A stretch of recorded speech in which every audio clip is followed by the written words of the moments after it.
Assalamualaikum warahmatullahi wabarakatuh. Kami dari program studi matematika Universitas Negeri Yogyakarta akan mempresentasikan hasil proyek akhir kami pada mata kuliah pengantar teori sistem yang diampu oleh Ibu Fitriana Yuli Sabtening Tias. Kali ini kami akan membahas persamaan ruang keadaan pada rangkaian RLC oleh saya Jamaluddin Sregar dan rekan saya Indah Fitri Anjani dan Maya Mariana. Rangkaian RLC merupakan rangkaian yang dihubungkan secara paralel ataupun seri. Rangkaian tersebut harus terdiri dari kapasitor, induktor, dan resistor. Sesuai dengan namanya, susunan dari seri RLC merupakan susunan yang terdiri dari sebuah resistor atau R, induktor atau L, dan kapasitor atau C yang disusun secara seri atau paralel dan dihubungkan dengan sumber tegangan. Selanjutnya adalah aliran arus listrik.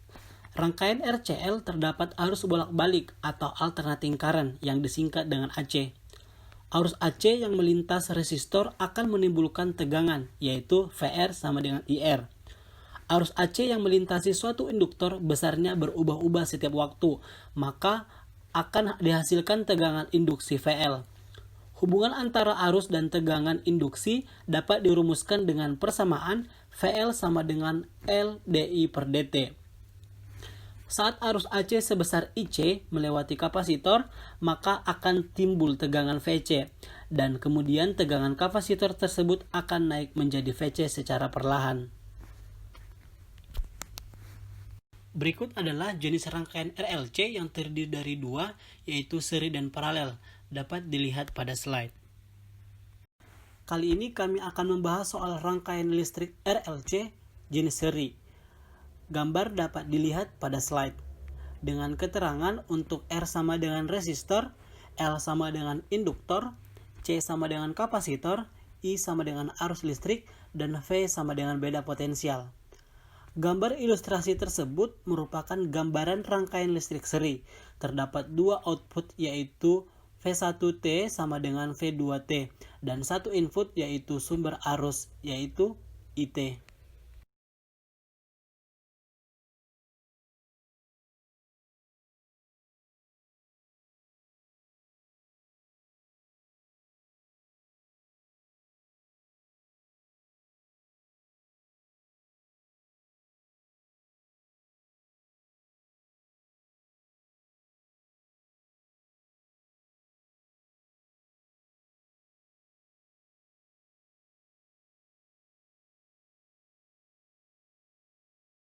Mari kita mulai perhitungan dari rangkaian RLC seri ini. Pertama, menentukan variabel state, di mana kita memilih V2 dan V2 dot sebagai variabel state-nya. Langkah pertama yaitu V1 sama dengan VR ditambah VL ditambah VC. Telah kita ketahui bahwasannya VR sama dengan I dikali R, dan VL sama dengan L dikali DI per dt, dan VC sama dengan V2. Kemudian kita dapat menurunkan persamaan lainnya yaitu I dikali C sama dengan C dikali dVC per dt. I sama dengan C dikali dV2 per dt, di mana dV2 per dt sama dengan V2 dot, sehingga I sama dengan C dikali V2 dot. Lalu kita menemukan bahwasannya V1 sama dengan R dikali C dikali V2 dot ditambah L dikali V2 double dot ditambah V2. Langkah kedua yaitu pendefinisian variabel state. Dimisalkan X1 sama dengan V2, X2 sama dengan V2 dot sama dengan X1 dot, X2 dot sama dengan V2 double dot, U sama dengan V1, Y sama dengan V2 sama dengan X1. Langkah ketiga yaitu membentuk persamaan state space, di mana kita telah ketahui bahwasannya V1 sama dengan R dikali C dikali V2 dot ditambah L dikali V2 double dot ditambah V2. Sehingga kita dapat menemukan bahwasannya U sama dengan RC X2 ditambah L dikali C dikali X2 dot ditambah X1. X2 dot sama dengan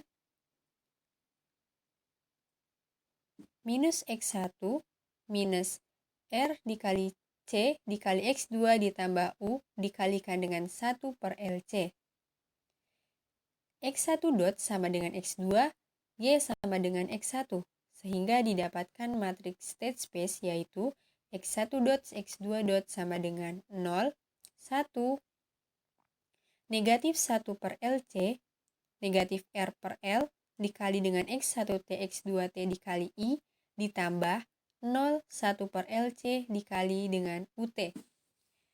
Kemudian didapatkan keluarannya yaitu YT sama dengan 1, 0 dikali dengan X1T, X2T ditambah 0 dikali dengan UT.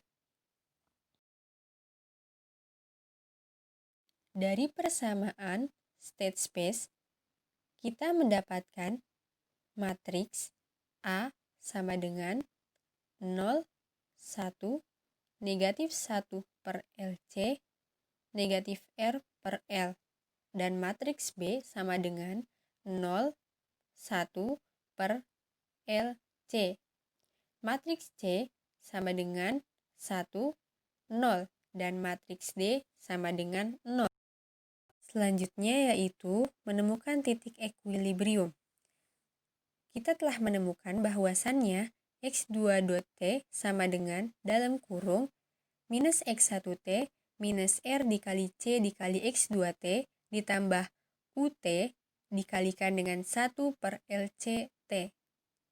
X1.T sama dengan X2T, kita mengasumsikan bahwasannya dx1 per dt sama dengan dx2 per dt sama dengan 0.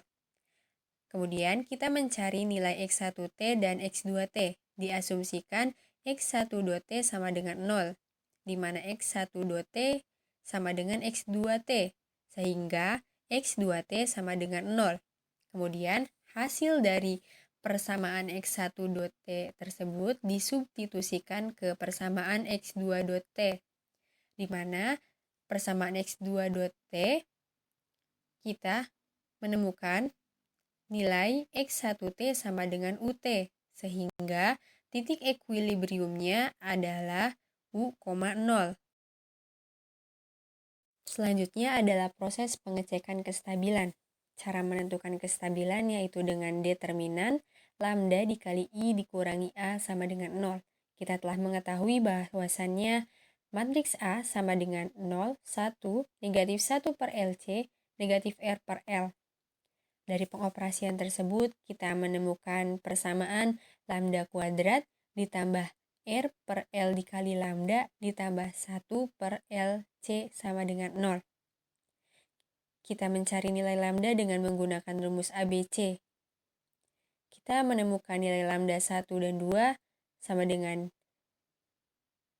minus R per 2 plus minus 1 per 2 dikali dengan R kuadrat dikali C minus 4 dikali R per L kuadrat C.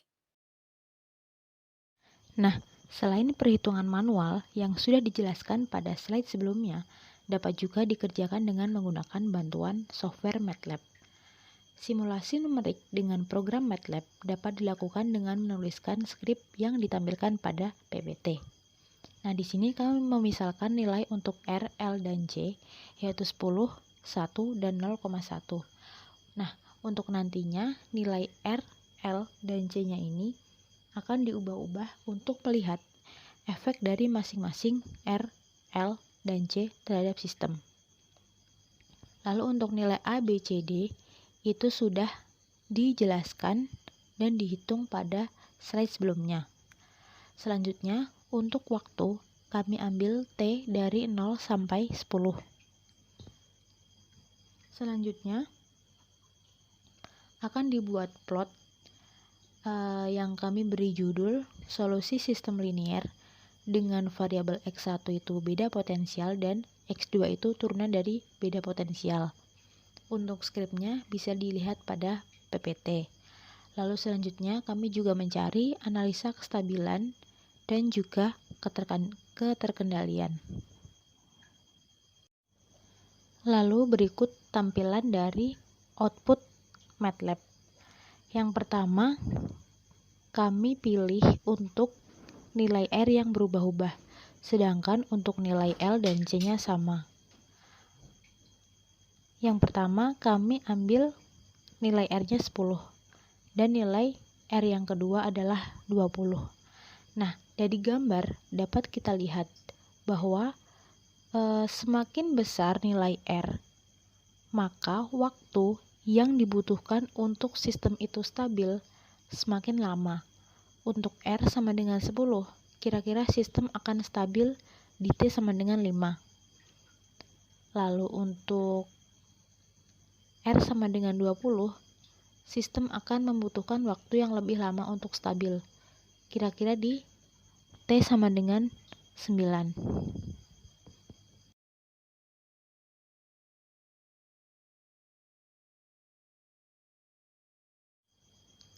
Lalu yang kedua, kami pilih untuk nilai L-nya yang berubah-ubah, sedangkan nilai R dan C-nya sama. Dari gambar terlihat bahwa semakin nilai L-nya besar, maka waktu yang dibutuhkan untuk sistem stabil semakin lama atau T-nya semakin besar.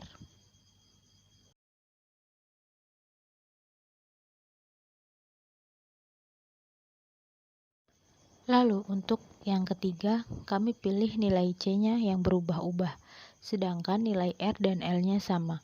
Dari gambar terlihat bahwa semakin besar nilai C, maka waktu yang dibutuhkan untuk sistem stabil itu semakin lama atau T-nya akan semakin besar.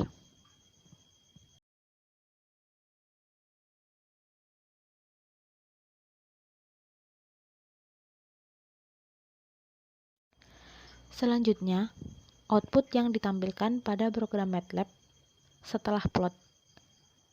Ada ANS sama dengan negatif 1.1270, negatif 8.8730. Itu merupakan nilai eigen dari sistem, yaitu sekian. Lalu untuk keterkontrolan, didapatkan R sama dengan suatu matriks yang elemennya 0, 10, 10 dan negatif 100. Lalu untuk selanjutnya ada ANS sama dengan 2. Ini maksudnya karena kita mempunyai matriks berukuran 2 kali 2 sehingga N sama dengan 2 dan didapat ANS sama dengan 2 yang merupakan range-nya 2, maka sistem ini merupakan sistem yang terkendali.